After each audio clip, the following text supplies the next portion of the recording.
Assalamualaikum warahmatullahi wabarakatuh. Pada kesempatan kali ini, kami dari kelompok 7 akan mempresentasikan materi mata kuliah Etika Bisnis yang berjudul Etika Bisnis dan Transparansi Keuangan Perusahaan. Sebelumnya, saya akan memperkenalkan anggota kelompok kami. Yang pertama, Khoirotunisa, kemudian Wafik Nuraini, Niko Dian Pratiwi, Dwi Agus Wibowo, dan Muhammad Burhan Abrori. Yang pertama adalah jasa keuangan. Jasa keuangan merupakan jenis jasa yang diberikan oleh lembaga atau industri keuangan. Industri jasa keuangan sebagian besar masih beroperasi melalui penjualan pribadi oleh agen-agen seperti pialang saham, agen asuransi, perencanaan keuangan, penasihat pajak, dan profesional keuangan lainnya. Namun dalam hal ini masih ada pelanggaran yang dilakukan. Berikut macam-macam pelanggaran tersebut. Yang pertama, deception atau penipuan. Penipuan merupakan tindakan untuk membuat orang lain percaya tentang sesuatu yang tidak benar. Analisis penipuan oleh penyedia jasa keuangan serupa dengan yang disediakan untuk penipuan iklan. Yang kedua adalah churning. Churning adalah perdagangan yang berlebihan atau tidak pantas untuk akun klien oleh pialang yang memiliki kendali atas akun tersebut, dengan maksud untuk menghasilkan komisi daripada menguntungkan klien. Yang ketiga adalah kesesuaian.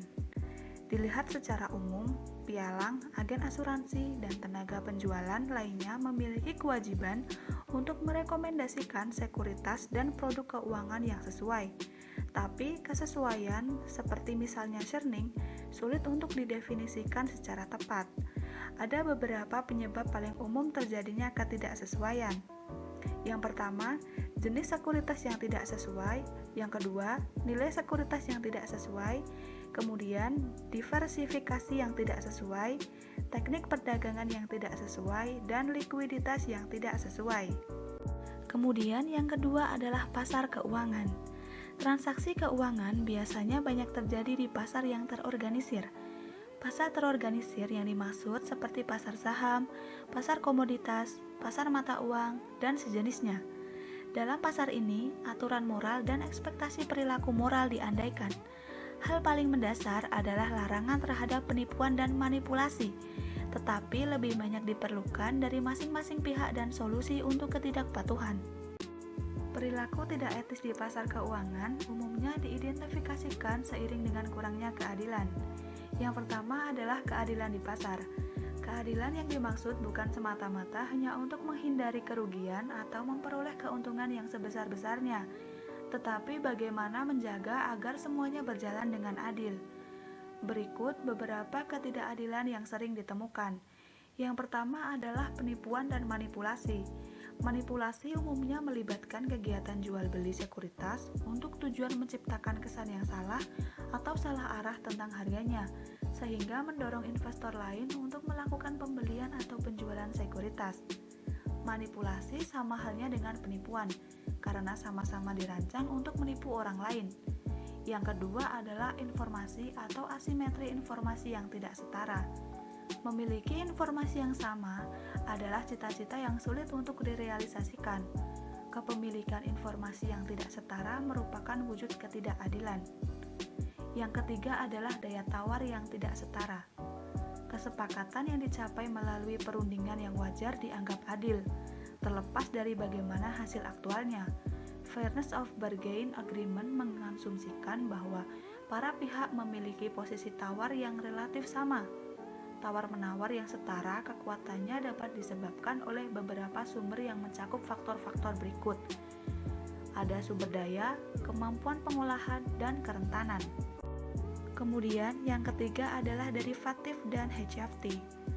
Derivatif didefinisikan sebagai kontrak atau perjanjian keuangan antara penjual dan pembeli yang nilainya bergantung pada aset yang mendasarinya. Perjanjian ini dibuat pada suatu waktu dan mengikat para pihak untuk pertukaran keuangan di masa depan. Tujuan utama derivatif adalah untuk mengelola resiko masa depan yang tidak pasti dengan melindungi dari kejadian yang tidak diinginkan. Ada 3 jenis derivatif. Yang pertama, dalam kontrak berjangka, penjual dan pembeli menyepakati perdagangan dengan harga yang ditentukan pada suatu waktu di masa yang akan datang. Yang kedua, pembeli dari suatu opsi mendapatkan hak, bukan kewajiban, untuk melakukan perdagangan dengan penjual opsi pada suatu waktu di masa yang akan datang dengan persyaratan yang telah disepakati sebelumnya. Yang ketiga, dalam pertukaran, peminjam dengan pinjaman suku bunga tetap dan membayar dengan suku bunga variabel dapat menukar kewajiban guna menanggung risiko yang berbeda terkait dalam hal ini perubahan suku bunga. Yang selanjutnya adalah high frequency trade atau perdagangan frekuensi tinggi, juga dikenal dengan perdagangan algoritmik yang melibatkan pembelian dan penjualan sekuritas dengan keputusan yang dibuatkan oleh komputer, bukan oleh manusia. High frequency trade melakukan tugas-tugasnya sebagai berikut. Yang pertama, meningkatkan likuiditas, jaminan bahwa sekuritas dapat diperjualbelikan. Yang kedua, meningkatkan latensi, waktu yang dibutuhkan untuk menyelesaikan perdagangan. Yang ketiga, mengurangi volatilitas, perubahan harga yang besar. Yang keempat, meminimalkan bid atau ask spread yang mengurangi peluang keuntungan oleh perantara. Yang kelima, pada saat kondisi krisis, dapat juga berfungsi sebagai pembeli atau penjual dalam pilihan terakhir, sehingga memungkinkan untuk investor yang bermasalah menyelesaikan portofolionya. Yang ketiga adalah teori perdagangan orang dalam. Perdagangan orang dalam umumnya didefinisikan sebagai perdagangan di sekuritas perusahaan milik publik berdasarkan informasi material non-publik. Aturan untuk orang dalam perusahaan adalah ungkapkan atau tahan, yaitu ungkapkan apa yang Anda ketahui kepada publik investor atau hentikan perdagangan sampai informasi tersebut diketahui publik. Aturan yang sesuai untuk pihak luar adalah jangan berdagang berdasarkan informasi yang diungkapkan dengan melanggar kepercayaan. Teori yang pertama adalah teori keadilan. Teori ini menyatakan bahwa pedagang yang menggunakan informasi orang dalam memiliki keuntungan yang tidak adil atas investor lain. Ketidakadilan dalam perdagangan orang dalam meluas tidak hanya ke perusahaan investasi, tapi juga perusahaan di mana orang dalam menjadi anggotanya. Teori yang kedua adalah teori hak milik. Kesulitan dalam penuntutan telah diatasi oleh pengadilan melalui teori hak milik, yang juga dikenal dengan misappropriation theory. Berdasarkan teori ini, informasi orang dalam adalah sejenis properti yang dimiliki oleh sumbernya, biasanya perusahaan asal, dan orang luar yang memperolehnya dan berdagang atas dasar ini telah menyalahgunakan informasi atau terus terang mencurinya dari pemilik yang sah. Kemudian yang keempat adalah hostile takeover atau pengambil alihan paksa. Pengambil alihan paksa merupakan kondisi ketika suatu perusahaan akan diakuisisi oleh perusahaan lain, namun manajemen perusahaan tersebut menolak akuisisi tersebut. Istilah ini juga diartikan sebagai tawaran akuisisi yang langsung diberikan kepada pemegang saham perusahaan tanpa melalui manajemen perusahaan.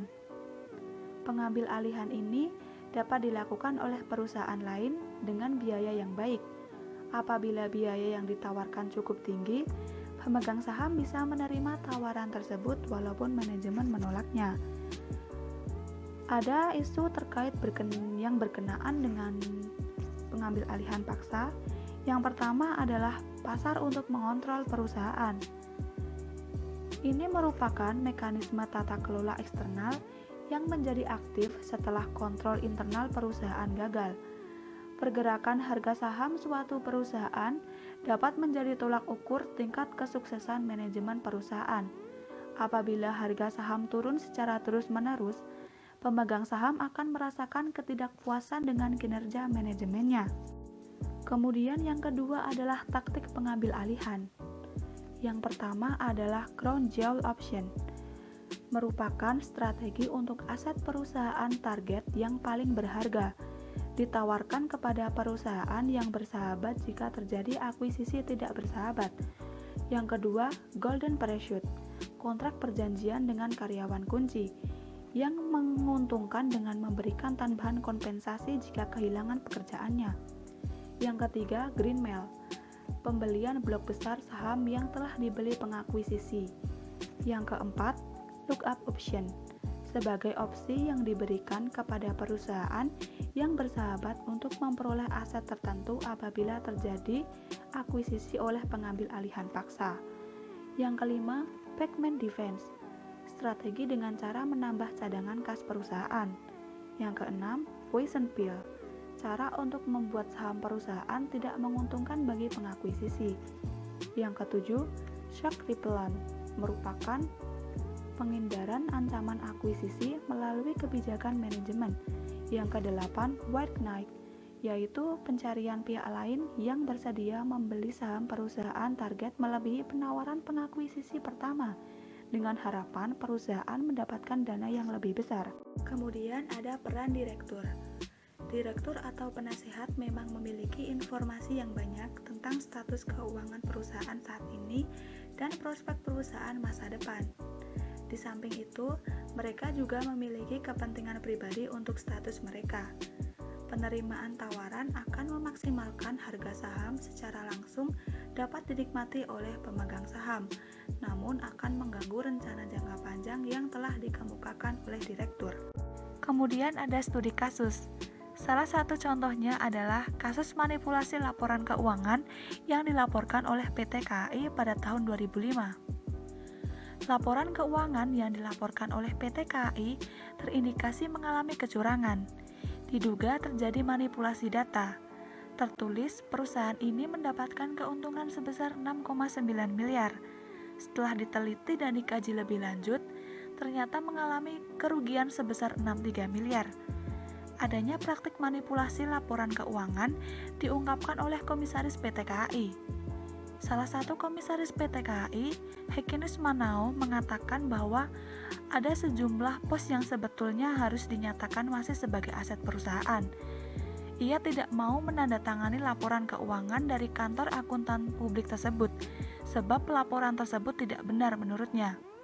Ia juga meminta agar laporan ini dikoreksi. Komisaris ini berkata, ini praktek-praktek akuntansi sebetulnya yang mengerti orang akuntansi dan auditornya membiarkan begitu saja. Hekinus Manao berpendapat bahwa ada sejumlah pos yang harusnya dinyatakan sebagai beban, tapi malah dinyatakan sebagai aset perusahaan. Sekian penjelasan dari kelompok kami, kurang lebihnya mohon maaf. Wassalamualaikum warahmatullahi wabarakatuh.